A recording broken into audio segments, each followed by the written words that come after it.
Hello and welcome back to our channel. So today in this video we will be discussing about how to log in State Street credit card. So without wasting much of our time, let's get straight into the video.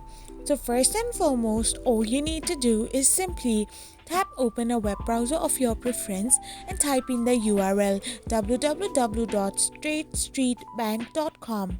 Once you do this, you will end up in the official website of State Street Bank. So go in the personal section and tap on the credit card option under the borrow. There you can find the apply now and manage your card.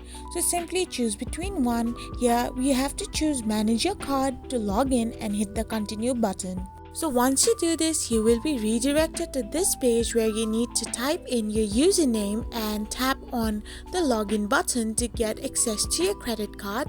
However, if you have forgotten your username, tap on forgot your username, or if you are new to the credit card, then tap on enroll now.